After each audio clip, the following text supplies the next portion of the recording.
नमस्कार, स्वागत है आप सभी का सुजस सारांश की इस क्लास में। मैं हूं आपके साथ विपिन कुमार शर्मा और इस क्लास में हम पढ़ते हैं राजस्थान का करंट अफेयर्स, जिसका आधार होता है राजस्थान सरकार की सुजस पत्रिका। शुरुआत करते हैं हेडलाइंस के साथ। आज सबसे पहली जानकारी है राष्ट्रीय सहकार मसाला मेला जो कहां आयोजित हो रहा है, जयपुर के जवाहर कला केंद्र में। इसका उद्देश्य क्या है? राज्य सरकार द्वारा कोशिश की जा रही है कि यहाँ के मसालों की ब्रांडिंग की जाए, यानी कि ज्यादा से ज्यादा उसका प्रमोशन किया जाए।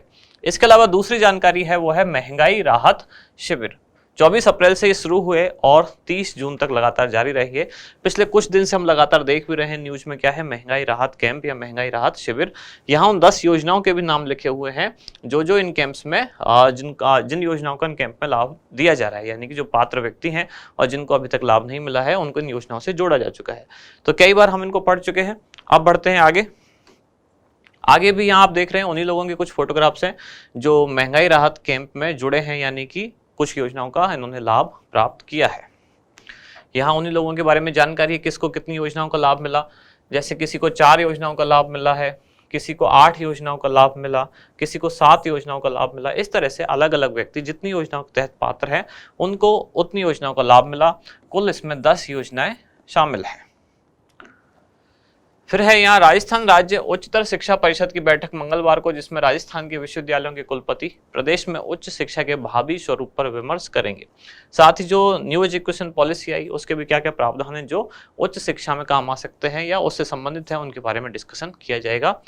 बच्चों का 2 दिवसीय हेल्थ स्क्रीनिंग कैंप, और ये मुख्य रूप से कौन से किस बीमारी के लिए, तो हृदय रोग से संबंधित हेल्थ स्क्रीनिंग, यानी कि बच्चों की एक स्वास्थ्य जांच की जाएगी और उसमें देखा जाएगा किस किस में संबंधित हार्ट डिजीज से संबंधित कौन कौन से ऐसे बच्चे हैं, उनकी स्क्रीनिंग की जाएगी, उनकी छंटनी की जाएगी और जिनको जरूरत होगी, यानी कि इनको सर्जरी की आवश्यकता है, उनकी सर्जरी भी की जाएगी।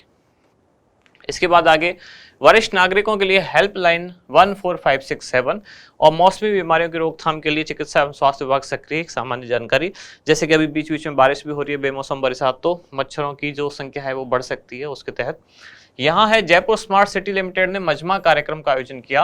ये किसके लिए आयोजित किया गया कार्यक्रम? तो जो जयपुर शहर ने कितना विकास किया, यानी कि यहाँ की जो विकास परियोजना है, स्मार्ट सिटी परियोजना है, उसमें जयपुर का क्या प्रदर्शन रहा, तो इसका जो आयोजन किया गया किस तरह से नुक्कड़ नाटक वगैरह प्रदर्शनी करके, जिससे कि पता लगे जयपुर ने कितना विकास किया है। फिर है यहाँ मुख्यमंत्री हेल्पलाइन नंबर 181 के बारे में जानकारी। इसके बाद हमारा इंडेक्स, यानी कौन कौन सी न्यूज जो हम डिटेल में थोड़ा देखेंगे। तो 3 मुख्य जानकारियां हैं आज। सबसे पहले है राष्ट्रीय सहकार मसाला मेला, दूसरा है हृदय रोग से संबंधित बच्चों के लिए स्क्रीनिंग कैंप और तीसरा मजमा कार्यक्रम। तो महंगाई राहत कैंप हमने आज शामिल नहीं किया है, पिछले कुछ दिन से हम कई बार उसको पढ़ चुके हैं। 10 योजनाएं हैं, राजस्थान सरकार के 15 विभाग उसमें इन्वॉल्व हैं। 24 अप्रैल से शुरू होकर 30 जून तक वो कैंप लगातार जारी रहेंगे। सबसे पहले राष्ट्रीय सहकार मसाला मेला जो कब से कब आयोजित होगा, 28 अप्रैल से लेकर 7 मई तक, यानी कि 10 दिन ये मेले का आयोजन किया जाएगा। कहाँ होगा इसका आयोजन? तो जयपुर के जवाहर कला केंद्र, जिसको शॉर्ट में क्या कहते हैं, JKK, जवाहर कला केंद्र जयपुर में इसका आयोजन किया जा रहा है। और आयोजक कौन होगा? तो राजस्थान सरकार का सहकारिता विभाग इस मेले का आयोजन करेगा। फिर आगे बढ़ते हैं मेले के बारे में और विस्तार में जानकारी। जैसे कि यहाँ मसाला उत्पादक जो किसान हैं उनके साथ साथ आम जनता भी शामिल हो सकती है, यानी एक तरह से क्रेता और विक्रेता दोनों यहाँ उपस्थित हो सकते हैं। क्रेता यानी कि यह उत्पादक जो कि किसान हैं, उनके साथ साथ जो व्यापारी हैं वो भी, और जो खरीदार हैं यानी कि आम जनता, तीनों ही यहाँ पहुंचकर लाभान्वित हो सकते हैं। इसमें क्या क्या होगा? तो सहकारी संस्थाएं आकर्षक पैकेजिंग के माध्यम से मसालों की शुद्धता, प्रतिस्पर्धात्मक मूल्य और सहकारिता की विश्वसनीयता भी उपलब्ध कराएंगी। यानी कि मसाले तो हैं ही साथ में, लेकिन सहकारिता विभाग भी इसमें इन्वॉल्व है। तो यहाँ ये भी प्रश्न होता है कि सहकारिता विभाग की अपनी कितनी विश्वसनीयता है, यानी कि अगर अच्छे प्रोडक्ट बेचे जाएंगे तो सहकारिता विभाग की भी विश्वसनीयता प्रचारित होगी। फिर है हृदय रोग से ग्रसित बच्चों के लिए स्क्रीनिंग कैंप। ये कैंप कब से कब आयोजित होंगे? तो 2 दिवसीय कैंप थे जो आयोजित हो चुके हैं 29 और 30 अप्रैल 2023 को। कहाँ इनका आयोजन हुआ? तो जयपुर के श्री महावीर कॉलेज में। आयोजक कौन रहे? तो राष्ट्रीय स्वास्थ्य मिशन भारत सरकार का और श्री सत्य साई हार्ट हॉस्पिटल जो कहाँ है? गुजरात। क्या किया गया इन कैंप्स में? तो बच्चों के हृदय की जांच की गई, यानी कि ऐसे बच्चे जिनमें संभावना थी हृदय रोग से संबंधित, ऐसे कुछ उनमें लक्षण दिख रहे थे कि इनकी हृदय रोग संबंधित कुछ बातें हो सकती हैं, उनकी जांच की गई।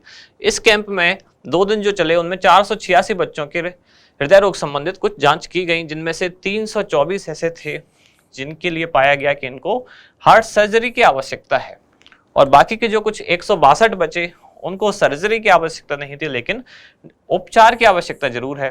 तो जो सर्जरी के लिए चुने गए 324 बच्चे, इनकी भी निःशुल्क सर्जरी होगी, और बाकी जो उपचार के लिए हैं ये भी निःशुल्क होगा। सर्जरी कहाँ होगी? तो ये कहाँ होगा? श्री सत्य साई हार्ट हॉस्पिटल गुजरात, जो इस कार्यक्रम का आयोजक भी है, यानी कि इन कैंप्स का आयोजक भी है। इसके बाद है मजमा कार्यक्रम। तो ये आयोजित कहाँ हुआ? ये आयोजित हुआ जयपुर शहर में। क्या है ये कार्यक्रम? तो जयपुर शहर ने कितना विकास किया है, शहर के जो विकास कार्य हैं उनका प्रदर्शन करने के लिए नुक्कड़ नाटक वगैरह प्रदर्शनी के माध्यम से कार्यक्रम का आयोजन किया गया। तो किसके द्वारा हुआ? आयोजक कौन रहा? जयपुर स्मार्ट सिटी लिमिटेड इसका आयोजक रहा। उद्देश्य क्या है? शहर के विकास कार्यों का प्रदर्शन करना। और ये प्रदर्शन कैसे किया गया? तो ये किया गया नाटक के द्वारा, प्रदर्शनी के माध्यम से, नुक्कड़ नाटक के माध्यम से जयपुर शहर के विकास कार्यक्रम का प्रदर्शन किया गया। स्मार्ट सिटी परियोजना में ये खास बात है, जैसे क्वेश्चन पूछे जाते हैं कि स्मार्ट सिटी परियोजना के तहत बेहतर विकास में जयपुर पूरे देश में 13वें स्थान पर रहा, जबकि राजस्थान में 30वें स्थान पर रहा। भारत में 13वें स्थान पर, राजस्थान में 30वें स्थान पर। कौन? जयपुर। किसमें? स्मार्ट सिटी परियोजना के तहत विकास कार्यक्रम में। फिर है आज का अभ्यास प्रश्न।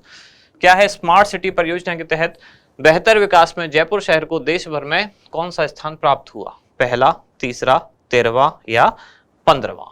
तो क्या होगा इसका सही जवाब, वो आप बताएं कमेंट्स में। आप मिलते हैं कल अगली न्यूज के साथ अगली क्लास में। धन्यवाद।